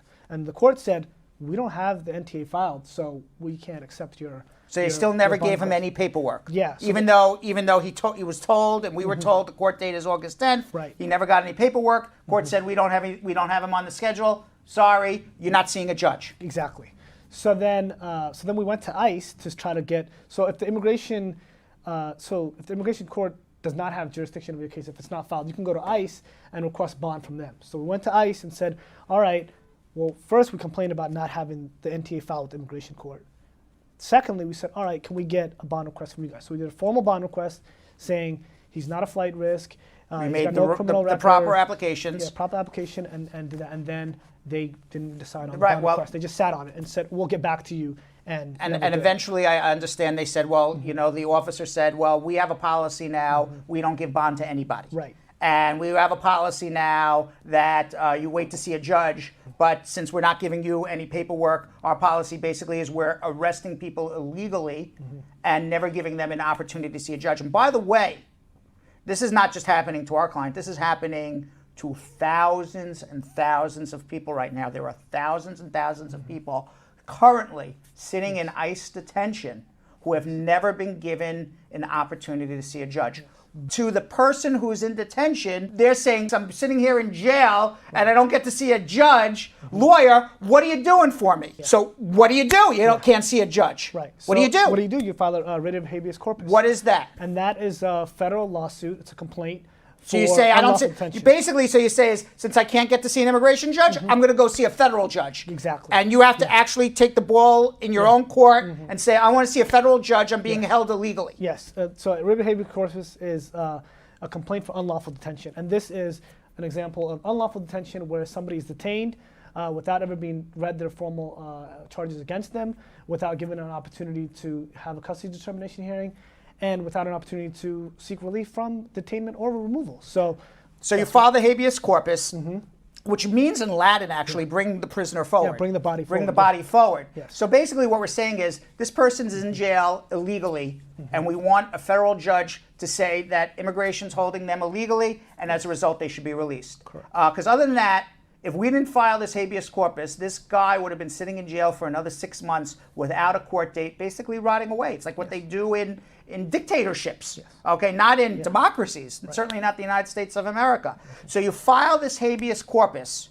What happened within 24 hours? Within 24 hours, ICE filed the NTA with the immigration court, and immigration court scheduled them for a bond hearing within 7 days. Okay, so you went to the bond hearing. What did the immigration judge say? Because now you had to go back to an immigration judge and get him bond. Right. And you're going to get bond on him if what do you got to prove? If the client does not pose a risk to society and he's not a flight risk. Those are the only two reasons. Bond is basically just to make sure you show back up to court and you're not going to do anything bad while you're waiting to show up to court. Right. So there was no reason. This guy has never had a criminal record, has never done anything bad. Yeah. He has a claim for asylum from his country, which we won't get into. Right. But certainly he has a claim for asylum. He has the right to stay here in America. What the government did was absolutely illegal. Abadir went into federal court, and within 24 hours of going into federal court, the federal judge was absolutely up in arms that the government is doing this. Right. Yes. The government didn't even come in to make an argument. They know they were wrong. Right. And we had him released within 7 days of that, Yes. which is a fabulous result. yeah. Now, the reason we're saying this is happening a lot. Yes. It's not just happening to our clients, it's happening to many clients. Right. So if you or somebody you know is being held in immigration, you got to be aggressive. You got to go into federal court. You got to file habeas corpus that you're holding people illegally. You got to file APA claims, Administrative Procedure Act claims, that the government's not following their own rules. And you got to go into federal court and get federal judges to tell the Trump administration what they're doing is wrong. And that's what Abadir did. Yes. We had our client released. He will hopefully eventually should win his asylum case, and it was a fabulous job. Right. But this is the type of lawyering that you need now in this time and in this age. Yes. Okay, the type of lawyering that we sit back and we wait for immigration to do something. Those days are over. Right. You need lawyers like Abadir, like myself too. But you need. I mean, we're not the only two in the world doing this. Right. But you need lawyers like us who are going to fight, go into federal court, and get you out of jail. Right. And when you do that, you get good results like our client did, who was ultimately released in 7 days from the time you went into federal court. Yeah. And the immigration judges are noticing. The immigration judge noted that this was egregious and that he basically spent 3 months in prison with no criminal record. And the moment he got in front of the judge, fast. He was done. Yeah, because they saw you have no criminal record. You've been here 5 years. You pay taxes. You're a law-abiding resident. You're an asset to society. You have a claim for relief. Why are you being detained? And it was a great job, Abadir. For those of you who need good immigration attorneys who are going to fight in federal court, you're looking at them right now. Prior successful results do not guarantee a similar outcome in the future. there. What are you doing down there, Brad? Hello there. Excuse me, Vanessa. I'm sorry. Hey, Vanessa, I am very sorry that I was under the desk by your chair. He dropped his mic. I was trying to help him out. I am very sorry. I dropped my... At the very last second of 10 minutes of Abadir talking. Exactly. You were great. I was great. And Maestro was right on cue. Maestro was on cue. 1 second here. I have in my hand, Yonathan Yo-Yo Elias, a plug and a plug. We put it in, and now I have Maestro in my ear. Are you plugged in? I am plugged in. Are you on? to have you Are back. you turned on? I am turned on and plugged in. Ever since this is not hump day, but ever since I went up to the desk, I'm turned on and plugged in. Welcome back to the show, Brad. You guys are lucky it's not Wednesday. So you're lucky this is not Wednesday. Right. This is like a pre-hump day. Correct. Yeah, right. Correct. Right. All right. We have something. Oh, before we get into social media, I do have to remind everybody we have Instagram accounts. Yes. You can follow me at Real Brad Bernstein. If I didn't get your immigration question answered, you can follow me at Real Brad Bernstein. You can drop me a DM because I really follow Instagram war these days, but maybe I'll get tired of it eventually. You can drop me a DM if I know who you are and you're out of the comment closet, you're part of the Brad Squad. I'll try to help you the best of I can. If I can help you, I answer your question. If I can't help you, I'll tell you to make a consultation. You can also follow us at Brad Show Live on Instagram. If you follow us at Brad Show Live, you'll see the best content of Brad Show Live every day. It's being manned by Pizza. The best 3 minutes of our yesterday's show is always on there, plus a lot of our produced pieces. If you are following us on Facebook, please make sure you go to YouTube and subscribe. And if you are following us on YouTube, please make sure you go to Facebook and like and subscribe. And Vanessa Contreras and Yonathan Yo-Yo Elias, how does anybody follow you? Well, there it is, Maestro. Yes. You can find me at Vanessa.Contreras TV on Instagram. And on Instagram, you can find me at Yonathan Elias TV. All right, Maestro, do you have social media check-in? Yes, you do. Okay, get the it faster. Get it faster with it. Maestro. All right, what do we got? All right, so remember I said our first 5 comments. Yeah, I want it to be on me. I don't know why it's on me. Okay, there we go. I'm just getting ready. I'm like shaking back and forth like They almost got you stretching. Yeah, exactly. Nobody's supposed to see that. That's his private moment. That was my private moment. My hands are, wait. My hands are where you can find them. Don't worry. There you go. My hands are where you can find them. Right. Okay, All right. so you guys remember in the beginning of the show, I always tell you on YouTube and on Facebook to make sure you guys join the Facebook fan page. And this is exactly why. The first 5 questions that we are going to ask come straight from that page. So even before all the people that ask their questions at the beginning of the show, these first 5 are going to be from the fan page. So make sure that you guys join it. So the first one comes from Cool Deep, saying he's from India, and I got married with a U.S. citizen in India. After this, she filed a petition. The I-130, we got an NOA one. No, NOA? Notice of approval? Okay, yeah, and the priority date is May 10th, 2019. Could you please tell me when I get my approval for an I-130 petition? Oh, she only got a receipt notice so far. Yes. So it's May 10th, 2019 or 18? 19. It takes about 12 months or so, hopefully less. If 12 months comes and goes and you don't have an approval, that's when you start thinking mandamus and abadiabare. So May of next year? Before. Next question comes from Delroy Evans. My grandmother, who is an American citizen, filed an I-130 petition for my married mother, married to my father. I was mentioned as a derivative on it, and the priority dates is April 2008 when I was 10. The visa became available November 2019 when I am 21. Am I still eligible to migrate with them? It's very possible, depending on how long it took the I-130 to get approved, but it sounds like, to me, unless that was a very quick I-130 approval, like from receipt to approval, it sounds like you would be under the Child Status Protection Act. All right, Jalen saying, is there a time frame for humanitarian reinstatement process if requested by USCIS if the beneficiary passes away and left the kids behind and that's approved I-130? There's no time frame to request a humanitarian waiver. Reinstatement, excuse me. Ahmed Il says, hey, Brad, I'm in Chicago. I need to hire you to file mandamus because I passed the naturalization since August 2018. Until now, there is no oath ceremony. That sounds more like a de novo or mandamus. We're not sure yet. But Okay. yes. So you give need us a to- call. Yeah, give a call. Same number that you see scrolling on the bottom. All right, Call. M Phone saying, on entry in the U.S., I was detained at the airport, my visa canceled, and I was deported back to my country due to immigration issues 2 years ago. How long does it take to apply for another visa? What was the immigration issue? I knew you was going to ask that because if that was a drug charge, Correct. you ain't coming back. If that was a misrepresentation, you ain't You coming back. So we need to know.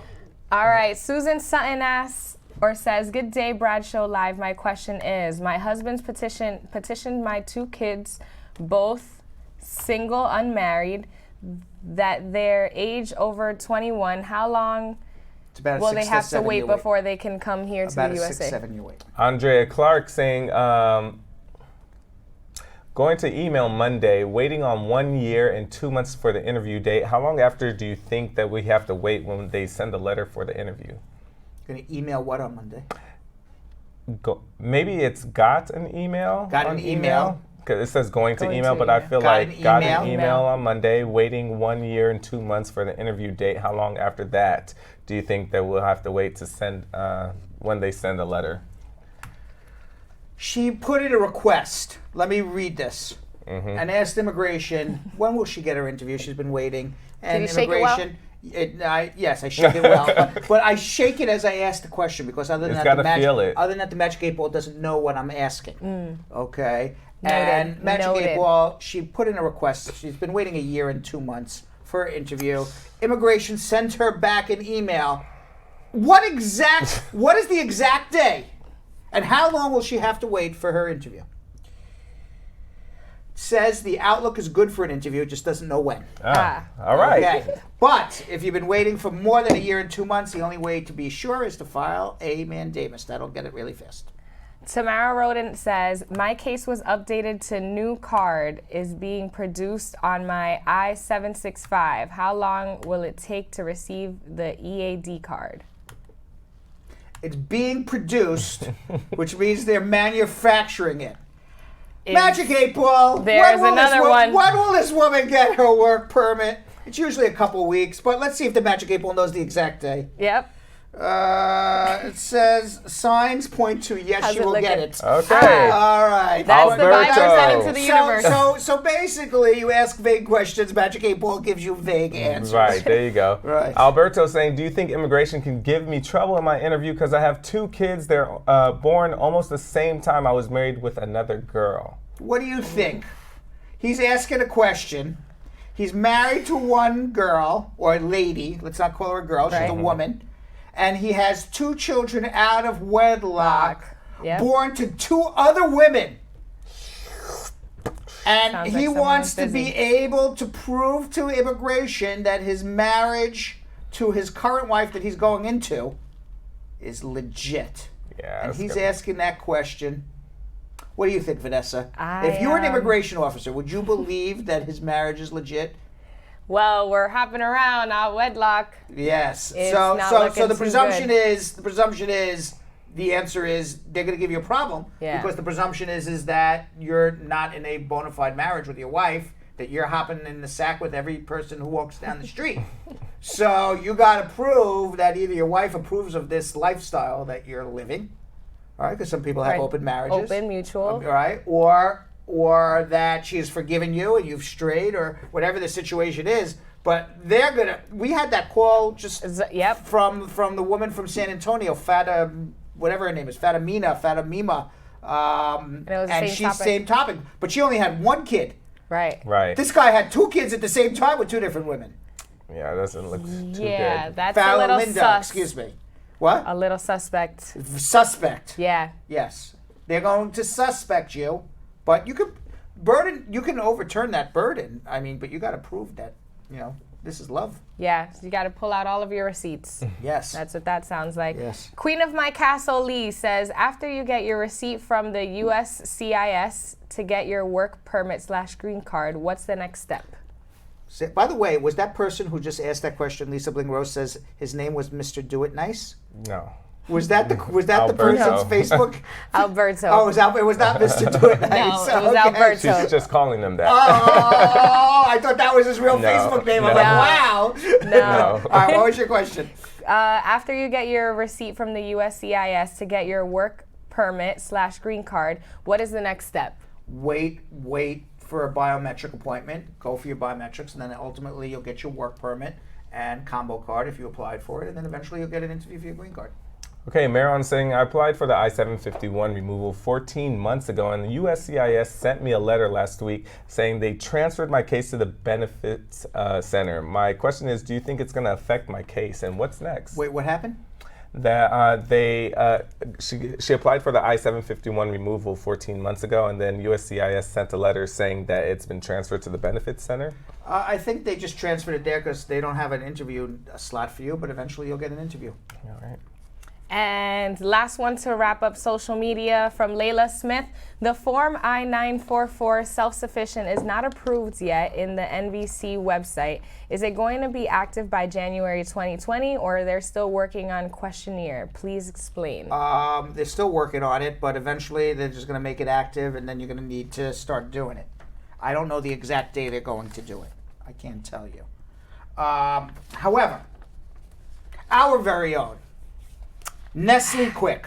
Yep. I don't like that name. We got to come up with something. It's still a working progress. Yeah. Our very own Vanessa. We'll just call you Vanessa. How about we call you Vanessa for right now? Okay, Vanessa works. It's Vanessa worked for a while. works. All right. Your mom likes that name, Yeah. right? Yeah. I think your mom likes that name. I think if I had to vote and your mom would call in of all the names, I would say Vanessa. She would be her favorite. Our very own Vanessa went to the second annual Miss Immigrant USA pageant at the Watson Hotel in Manhattan a few weeks ago. Let's see what this event was all about. Hey Brad Squad, I'm Vanessa Contreras, and tonight I'm at the second annual Miss Immigrant USA pageant at the Watson Hotel here in Manhattan. The competitors represent different countries from all over the world that now live here in the U.S. 10 contestants are competing for the crown of Miss and Mrs. Immigrant USA. The winners will represent New York's immigrant community in the coming year. Let's take a look at all the action inside.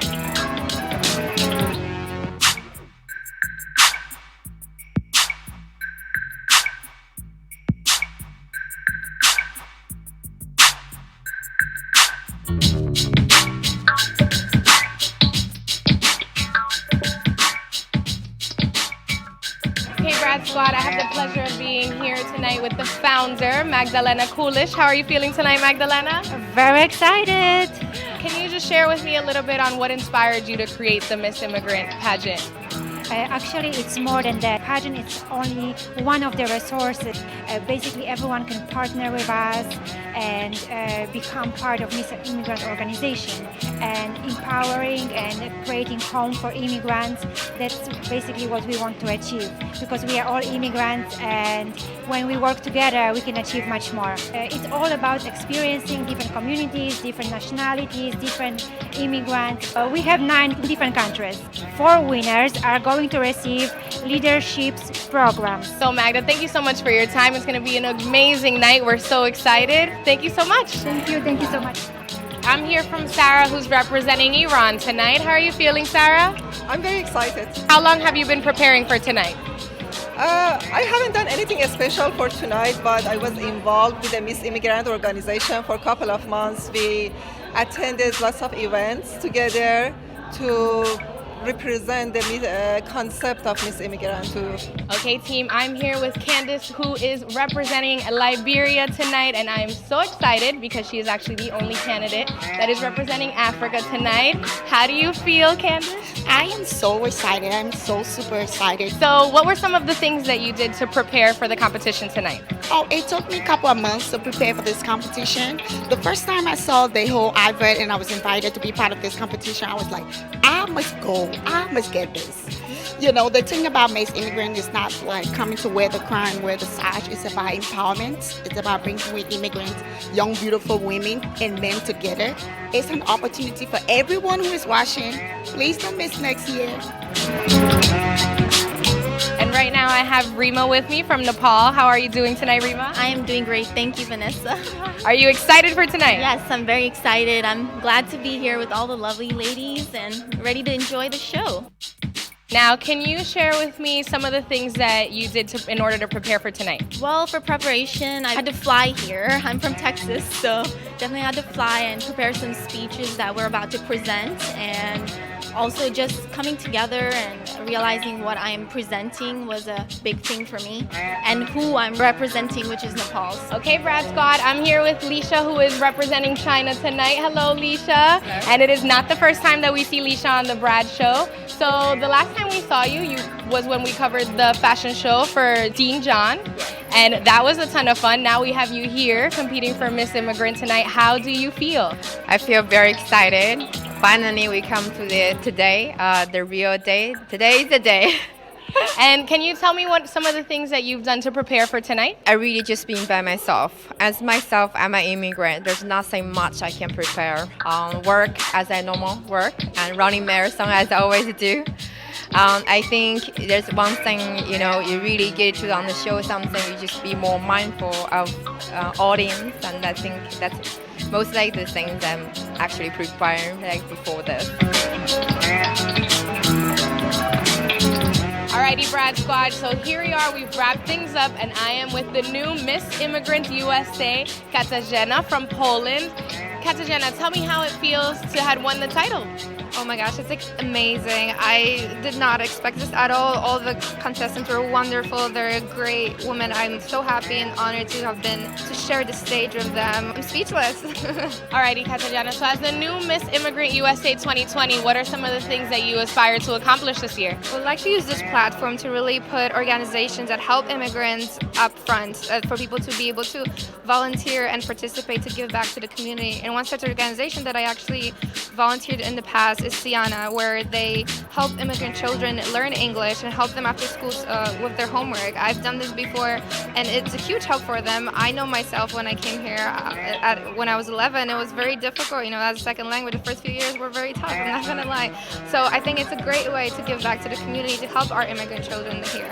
Katarzyna, what is your American dream? Well, my profession would be actuarial science. So that's what I aspire to be. I'm currently in school to do that. However, it's more than that for me. It's women in STEM, and I really want to set the example for women in STEM, for young girls to not be afraid to, be into dancing, but also be into math, which is exactly what I did. You don't have to be all STEM and all arts. You can be a mix of both. And I do think, women are still a little bit underrepresented in the STEM community, so I want to set an example for many young girls out there and try to have a positive influence as much as I can. Alrighty, Brad Squad, and I get the pleasure of introducing you guys to the new Mrs. Immigrant USA, Panika from Thailand. Panika, how does it feel to have won the title of Mrs. Immigrant USA? I feel very honored tonight that I'm being here and I'm the winner tonight. I'm so excited. It's over the top, you know what I mean? I was crying literally, I can't. I'm so happy and excited. Yeah, I want to become a speaker, a representative for all the immigrants. I feel bad. I feel ashamed. No, I don't want to be immigrant. I still don't understand what is exactly. So I feel like I have to learn all this word and then learn more people, because in America we have so many gender, races, and people have no judging, something like that. But that's why I moved here. I like it. So I will join and I will do my best. We'll prepare and we'll be empowering as a woman. That don't be ashamed. We all immigrant and we're doing great in this country. Panika, what is your American dream? I have my passion is into the business. So I want to own several businesses. I want to open cafe. I'm doing lashes right now. So I want to open a spa one day soon. So I want to be entrepreneur. So it's gonna make in America. Yeah. Panika, thank you so much and congratulations. We wish you all the best in your year as Mrs. Immigrant USA. Alrighty, Brad Squad, we had the opportunity to meet some lovely women who represented their country so beautifully tonight. Congratulations to all the participants and of course to the winners. It was such a pleasure being here. Thanks again to the Miss Immigrant USA organization for inviting us and having us. Until next time, Brad Squad. All right, we are going to do something. Vanessa, are you ready for this? I'm ready. Are you ready for this? I am ready. Vanessa, you have to read fast. You gotta read fast. You don't stop in the middle for breaths. You just go. All right, there's no, Brad, the question is, you just read it fast. I'm going. It's something we like to call speed round. I am going to be answering 15 questions that Vanessa and Yonathan read off to me in 2 minutes. Vanessa, I want you to know something. Yep. Nobody in the world has ever tried this feat before. Okay. Our car is stopped again, but nobody, we got to get that car fixed. Nobody has ever tried this before. Okay. Okay. Guinness Book of World Records. They're watching right now. Okay. I got a telephone call. They're watching. They said that if we do it, they would consider coming to put us in the Guinness Book of World Records. Okay, so we have some things to prove today. Right. Now, part of the deal is that we would do it in the dark. Oh, is it? Okay, so make sure I shut the lights off. All right, then I would answer the questions in the dark. You'd also ask the questions in the dark. This is a super challenge. Yes, but so you wouldn't even know what the question is. You, as the questioner, would not even be able to read it, but now we had to turn the lights on. We said there's no way in the world we can do it in the dark. What? What's going on? What?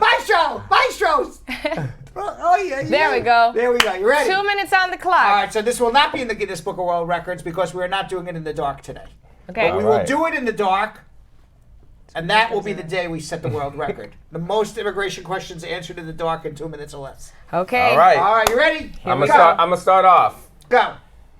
Alberto says, my wife is over 16 years older than me. Do you think they're going to give me trouble? No, as long as it's a real marriage.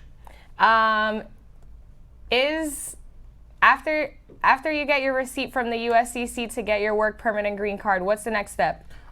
Wait for a biometric, then an interview. Max says, is it better to withdraw an asylum after the I-130 got approved? If you have a pending adjustment, the asylum has to be withdrawn. It's the I-45 in which the asylum has to be withdrawn. I-751 after interview 7 months past, no decision yet. Mandamus. Jeanette says, can I apply for VAWA while my I-485 is pending? Yes. Have not even gone to my interview, but my I-485 was denied. What is the reason? I have no idea. Eileen says, I have a friend that went in for a swear ceremony and they pulled them out. Why would they do that? It sounds like they have an issue becoming a citizen. I don't know the reason why, but there's obviously some skeletons in the closet.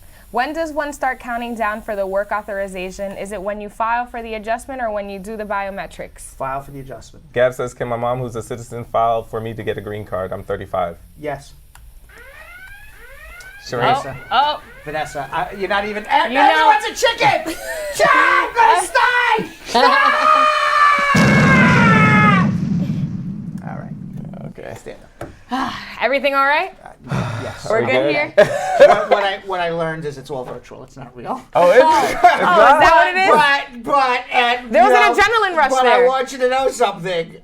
You stayed up. It's like, yes, it's like when you watch Friday the 13th, like 7. Right. Mm-hmm. You know it's not real. Wait. But you're still petrified. Somebody said the clock moved from 2 minutes to 1 minute 15. That's not fair. Just Kalimi said that. We got robbed. We got robbed. Maestro. I'm all in on the screen. Wow, the maestro. He sabotaged us, Maestro. Wow. That's what we do. I always liked the Maestro, and he sabotaged us. I thought we were a family here. I could trust you. I'm just, my head is in the Maestro screen. just put 45 seconds on the clock. Anna K. Moxon said, we got robbed, too. I just wanted to keep the questions going and going. Wow. You set me up, Brad. Yeah, oh no, it wasn't Groundhog Sam. They're blaming Groundhog Sam for this. Yeah, that's all directions wasn't our lead to fault. Groundhog Not Sam. fair. All right, what were the last questions? Okay, last one So is Sam, as Shireen part of the saying, production, we have if to a say US this citizen disclaimer stepdad at the filed end for of the show. Do you mind stepson- reading it for me? We're Okay, not but finished you know, yet. Brad, I have to do everything around maybe we here. are. It's bad enough. I've got to remember everything. So Sam, as part of the production. It's that kind of day. Shireen says, if a U.S. citizen stepdad files for a stepson who's 18 years old, how long will the process take? About a year to 18 months in Jamaica or wherever you are, and maybe less if you're adjusting. If your child has a 10-year green card, how long is it safe to stay out of the country? Less than 6 months. Aislinn saying, do you need to bring a new medical to your interview if the one you submitted is over a year old? Maybe, yeah. All right. That's it. That's it. Do we have comments of the day, or are we going back to Sam? We sure do. All right, comments of the day, Maestro. Comments of the day. Thank you.